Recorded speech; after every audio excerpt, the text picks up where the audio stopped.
គឺថាស្អាតមែនតើឥឡូវយើងទៀងនេះទៀងតេតូន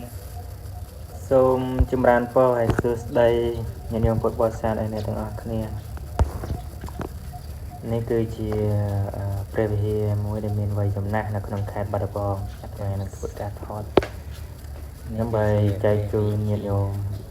មើលហើយនឹងកំសាន្តអារម្មណ៍ឲ្យស្គាល់ទីតាំងនេះគឺនៅវត្តដំរីសសូមញោមទស្សនាទៅតទៅហើយចូលទៅមើលដល់ក្នុងវិហារខាងក្រៅវិហារដល់ក្នុងតែមើលទៅតាមឃើញទេសូមចម្រើនពរញាតិញោមជាទស្សនាដោយរីករាយនេះគឺជាជើងសព្រះវិហារដែលក្នុងវីដេអូមុនដែលថានឹងថតខាងក្នុងចែកជូនដល់ញាតិញោមទស្សនាមើលឥឡូវយើងឡើងមកដល់ខាងក្នុងដើម្បីឲ្យយើងមើលឃើញពីចម្លាក់ហើយនឹងក្បាច់រចនាផ្សេងៗនៅក្នុងវិហារនេះយូរឆ្នាំហើយមើលក្បាច់ហើយនឹងឃើញនេះគេហៅស៊ុំទ្វារក៏វាមានវ័យចំណាស់ហើយនេះគឺជាក្បាច់នេះក្បាច់បុរាណនេះក្បាច់នេះគេហៅក្បាច់ផ្កាស្អីអត់មកអត់ស្គាល់ច្បាស់ដែរក្បាច់នេះអាច research មើលថត screenshot ឲ្យសួរ AI មើលថាក្បាច់នេះជាក្បាច់អីហើយនេះជាឃើញខាងក្រោមតេតងទៅនឹងក្បាច់ដែរគឺក្បាច់នេះដូចជារឿងនេះរឿងពុទ្ធប្រវត្តិហ្នឹងណាដែលការព្រះអង្គកើតជាពេណូមែនឥឡូវមើលអាត្មាស៊ូមឲ្យឆ្ងាយឲ្យញោមមើលថាមកផ្ទាំងក្បាច់នេះវាមានរចនាស្អាតប៉ុណ្ណានេះពិតជាស្រស់ស្អាតមែនញោមហើយមើលខាងលើនេះទៀតគឺក្បាច់ចម្លាក់ផុសនេះគឺគ្រុឌហើយខាងនេះគឺអីគេផ្អិននេះធ្វើការច្បាំងគ្នាហើយអ្នកខាងក្រោមនេះគឺរាហូលេបច័ន្ទហើយតាកំប៉ុងនៅពីក្រោមក្បាច់នេះមកអត់សូវដឹងច្បាស់ដែរញាតិញោមអាចមើលខ្លួនឯងទៅតេតងទៅនឹងក្បាច់មើលទៅនេះពីលើដល់ក្រោមគឺថាស្អាតមែនតើឥឡូវយើងមកមើលអានេះជើងនៃជើងសសវិហារគឺហនុមានជីអីvậyអានេះកតុយនេះតែក្បាលនេះដែរតែខ្លួនដូចជាសត្វអីទេមើលសឹងហ៎មកមើលអត់ស្គាល់ដែរញាតិញោមណាស្គាល់ជួយ comment ប្រាប់ផងហើយនេះគឺជាក្បាច់តាមកម្មចិន្តាមួយគឺអូស្អាតមែនតើញោមអើយវិហារនេះវាល្បីល្បាញដែរដល់អន្តរជាតិភាគច្រើនឃើញខាងអន្តរជាតិដោយជនជាតិដទៃគេនិយមមកទស្សនាមើលតាមវិហារហើយនេះគឺក្បាច់ខុសៗគ្នាទាំងអស់នេះខ្ញុំមើលខុសៗគ្នាទោះបីតែខាងនេះមឿនពេលជិះមាន់នេះជិះសត្វឆ្កែហ្នឹងជិះស្អីមើលស្គាល់ហើយ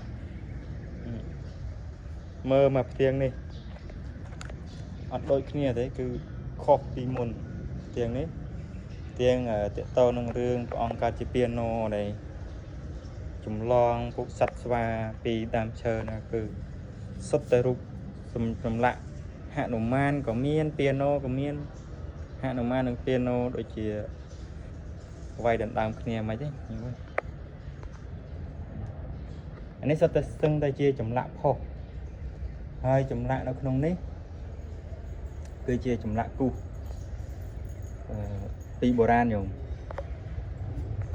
នេះគឺគូសយូរឆ្នាំហើយនេះឃើញគេដាក់រនាងដើម្បីខៀង នេះតាក់តងទៅនឹងសាលាបល័យសាលាពុទ្ធកៈសិក្សារបស់សង្ឃហើយនឹងពហិអីផ្សេងនឹងតាក់តងនឹងផ្លូវភ្នំទេសភាពផ្សេងហ្នឹងនេះគឺជាជើងសសរមួយទៀតនៃខឿនខាងលើនេះគឺសัตว์ដំរីពីណូជីសัตว์ដំរីហើយមានស្វាជីពីក្រោយនេះគឺរូបមួយទៀតនេះតាក់តងទៅនឹងរូបពុទ្ធប្រវត្តិដែរការដែលព្រះអង្គចេញពីវាំងជាមួយឆាន់អាមាត្យទៅសាងពុទ្ធភ្នោះនេះរូបចម្លាក់នេះយូរហើយរូបខាងលើនេះសិតទៅរូបយូរហើយរូបមួយផ្ទាំងនេះទៀតគឺជារូបពីណូនិងហនុមានវាយគ្នាទៀតហើយប៉ុន្តែរូបមានស្ថានភាពខុសគ្នាខុសពីរូបខាងនោះឃើញអត់ហើយអ្នកមើលមករូបមួយនេះគឺខ្លួនមនុស្សខ្លួនកពើកតុយនេះក្បាលតាចាស់តាជក់ឃើញអត់ខុសគ្នាទាំងអស់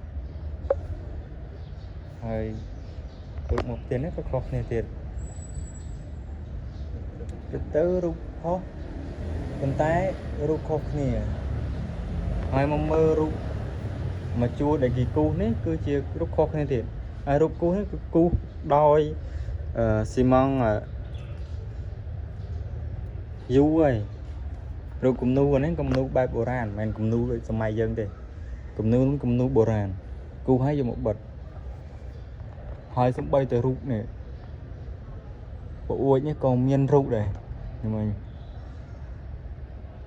ពិតជាអស្ចារ្យមែនតើសម័យមុននេះជីហងកាន់ប្រខាន់រូបខុសគ្នាទៀតខ្ញុំមើលនេះក៏ខុសគ្នាដែរឥឡូវអាត្មានឹងបង្ហាញមួយសំបីតែរូបនៅលើនេះក៏ខុសគ្នាដែរនេះគឺចម្លាក់ផុសដូចគ្នាមែនប៉ុន្តែរូបនីមួយសុទ្ធតែក្បាច់រចនាមកខុសគ្នាទាំងអស់នេះដូចជាពួកមាត់ប្រម៉ោយដំរីហើយនេះដំរីតែក្បាលសត្វផ្សេងទៅខ្លួនផ្សេងទៅវាខុសគ្នាច្រើនសន្តានមែនមិនដឹងថារូបនេះគេធ្វើពីឆ្នាំណាទេខ្ញុំតែរូបចម្លាក់នេះគឺអស្ចារ្យមែនរូបផុស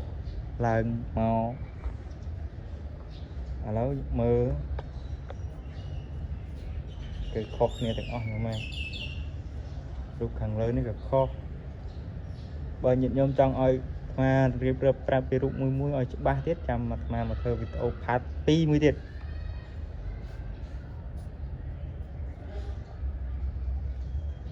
នេះគឺជា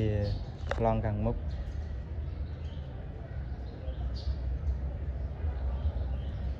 អូថ្ងៃលិចបាត់ទៅហើយញោមបាត់សម្រស់អត់ឥឡូវនេះមកមើលរូបមួយទៀតនៅខាងក្រោយព្រះវិហារតាក់ទងទៅនឹងរូបផុសដដែលក៏តែសន្តានរបស់វាគឺខុសគ្នាខ្ញុំមើលទៅលើដល់ក្រោមគឺខុសគ្នាខាងនោះហនុមាននៅលើតែហនុមានចេញមុខមកកណេះតែខាងនោះតែកណេះហនុមានកំពុងតែតតាំងគឺរេហ៊ូលេបសัตว์ពីណូក្បាច់នេះគឺផុសចេញម្រោយញោមនេះនាគក្បាលនាគតែយូរឆ្នាំហើយដាច់អស់ហើយ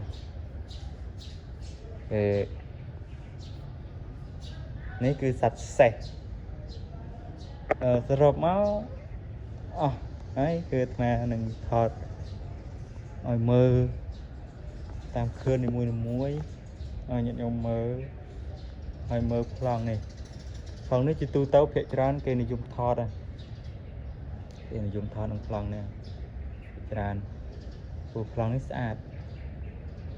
ខ្ញុំមើលហើយនេះ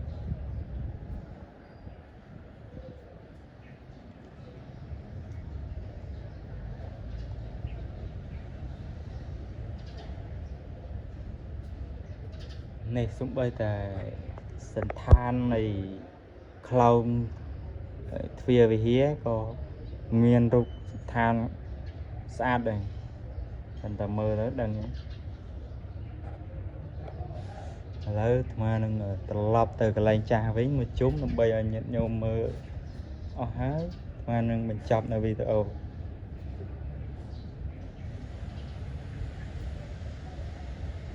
នេះចប់ឥឡូវយើងវិលមកកន្លែងចាស់របស់យើងវិញគឺណូកន្លែងហនុមាននៅដែលអាត្មានិយាយពីខាងនោះនិងខាងនេះវាខុសគ្នាមិនចឹងណាអញ្ចឹងវីដេអូរបស់អាត្មានឹងបញ្ចប់តែប៉ុណ្ណេះឯងដើម្បីឲ្យញាតិញោមមើលពីសន្តានតែខាងក្នុងគេគេចាក់សោយមើលក្នុងអត់កើតអញ្ចឹងមកសូមចម្រើនពរលាញាតិញោមពុទ្ធបរិស័ទតែប៉ុណ្ណេះ